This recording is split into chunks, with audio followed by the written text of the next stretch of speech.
Hi, I'm Rhea. And I'm Brandon. And you're watching More Love with R&B. And today we are talking about how the Enneagram saved our marriage. Yes. And when we say saved, we really mean saved. Yes. So we'll start with this. What is the Enneagram? So the Enneagram is a self-awareness tool that has helped a lot of people become more self-aware. It basically tells you how you perceive, project, and process. And so it has helped us in numerous ways because we perceive, we project, and we process extremely differently. Yes. And anybody who's ever been married to anybody before who looks at the world differently than they do can attest to having some challenges. Absolutely. So the Enneagram is set up to basically you take an assessment. It's a bunch of questions. You answer them as honest as you can. And then they run through some kind of testing situation and it spits you back out a number. And the numbers are 1 through 9. And each number has a particular title for that number. And we'll get into that in a little bit. But one thing the Enneagram is not, it's not a personality test. No. We actually like the Enneagram. And so when you tell someone about it and they say, oh, it's like this. Myers-Briggs. I wasn't going to say their names. Why? I don't know. It doesn't matter. But it's like, oh, yeah, you're like Myers-Briggs or you're like this. And it's like, I don't know if I take offense to that because like it's not that at all. No diss to those things. It takes it like way further than Myers-Briggs and any of the other personality tests. Right. This is not just a personality test. It's that plus a lot more. So so scratch all that.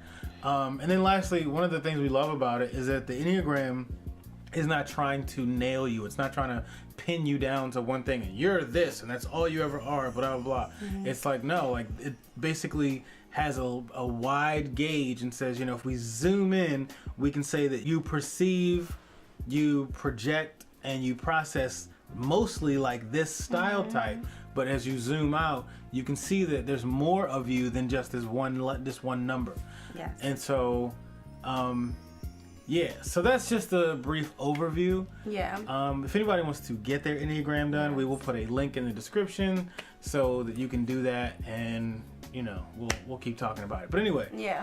So we are going to get into what each of our style types are. We are not going to get into all the other different style types. Again, if you are interested in what the Enneagram is and all of the different style types, please go into the link down below and it will answer those questions for you. However, I am going to start by telling you my Enneagram number, which is 8.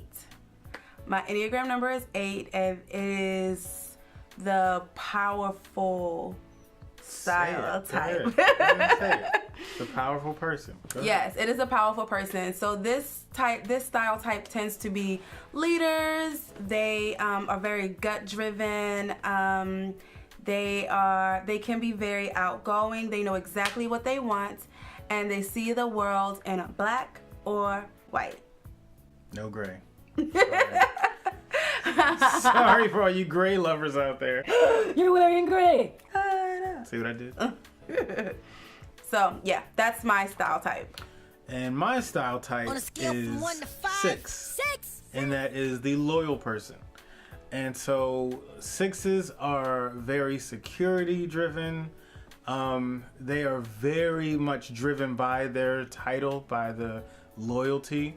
Give an example, like if you are constantly putting yourself out there for others and serving and working and doing all these other things for others, and then like one day you need someone to loan you $1 for a vending machine and they're like, sorry, can't help you, you will like cut them off completely. Like, yo, don't ever talk to me ever again. You're dead to me, son. Like, not, maybe that's a little bit of an extreme, but yes. I'm just saying, like, you take loyalty very seriously. You are always there for others.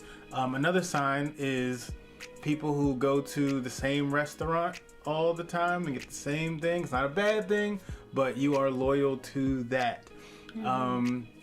Not a whole lot of changing up, not a whole lot of adventure seeking, and someone who is strategically consistent. You say, I could set a clock by George. He's so the same way every day. Now again, these aren't bad things, but these could be some telltale signs of a 6. Absolutely. So what are some good qualities you see in me as an 8?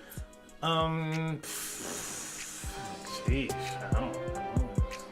Are there any? No, I'm teasing. So I'd say one of the good qualities about being married to a wife who is an 8 is, as a man, I can be, whatever, I can protect and I can do all the things that I need to do as a man. But the funny thing is, I don't have to do all those things. So for instance, when bill collectors call, or when like advertisers call, telemarketers call, and they're like, hey, I want to talk to Mr. Morris about his car warranty needs to be extended. It's like, I ain't got to make those phone calls. Or if somebody messes up on our bills and something, like we get a overcharge or whatever, I don't have to worry about all that. She'll handle it. That's one of the beauties of it. She has no fear in confrontation. I really don't. Not at all. So, what do you think some good qualities of a 6 are? Okay, so one of the things, hard now. I'm not like you. One of the great things about being married to a 6 is definitely his loyalty. I know that he is going to work hard for his wife, for his family. He is going to go to work and put in 110%. He's going to always cover his bases. He's going to make sure that we are taken care of. And I know that he is going to be dependable to a fault, but I know that I can trust him. Like, that's something that I never have to worry about. Like, oh yeah, I saw your husband talking to some female. I don't have to worry about that.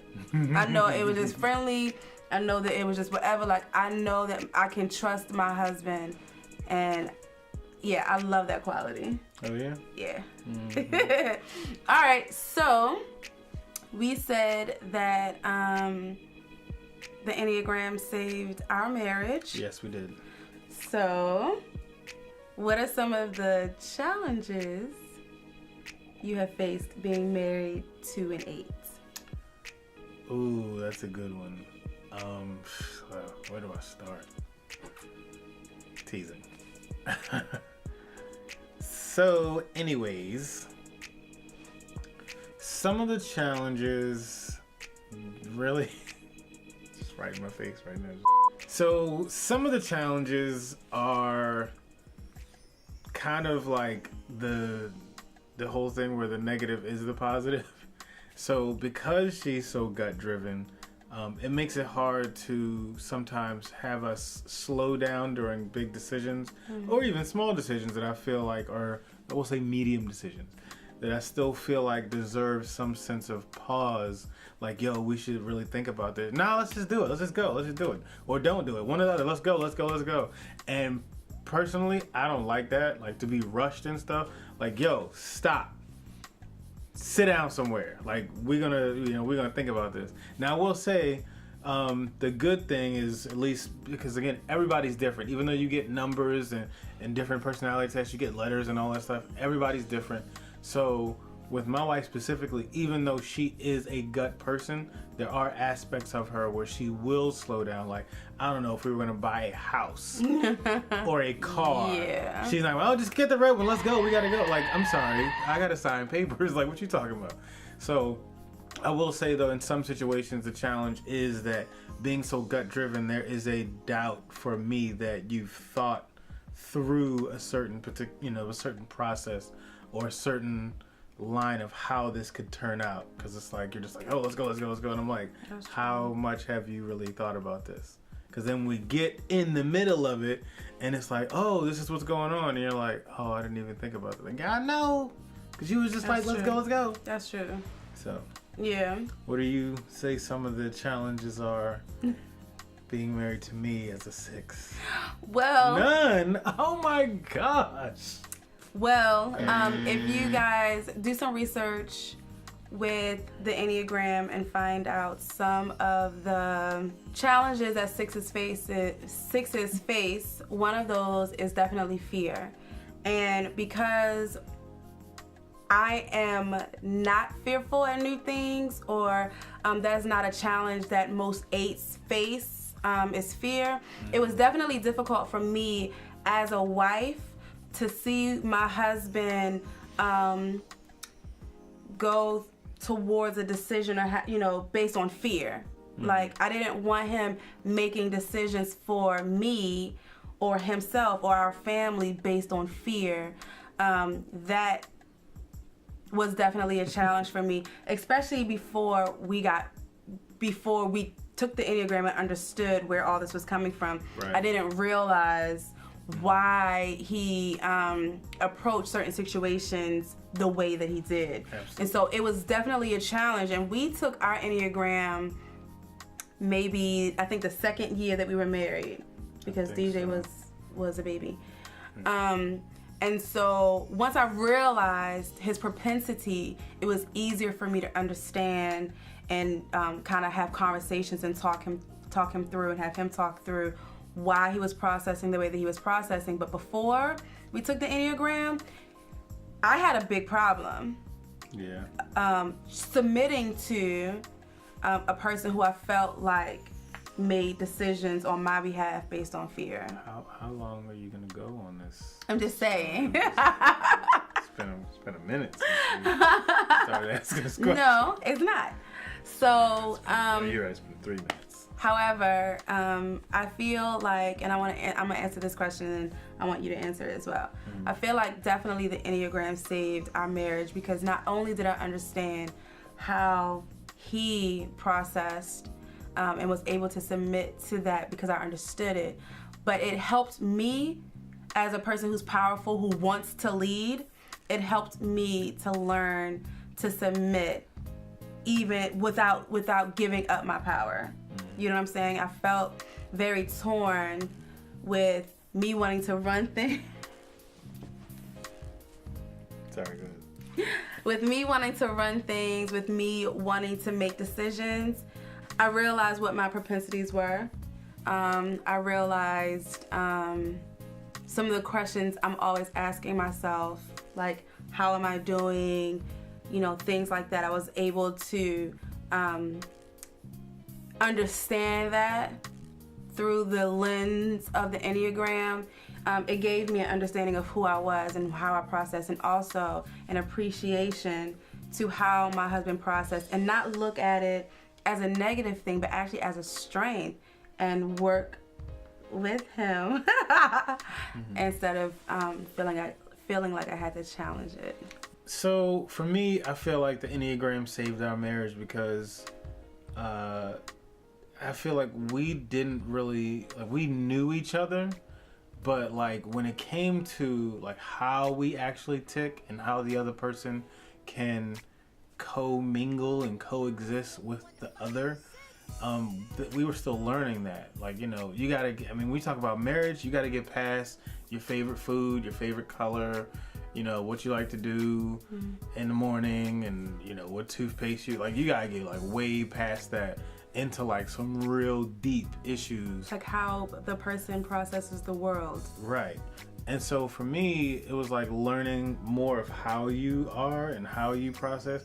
It helped me lead you better as a husband. It helped me understand that there are times when, I'll give people an example. Most 8s are very passionate and they talk very aggressively. You ever had somebody talk and you feel like, why are you yelling? And they're like, oh, I didn't think I was yelling. I'm just talking. And you're like, yo, how do you do that? Like, you're talking like so passionately.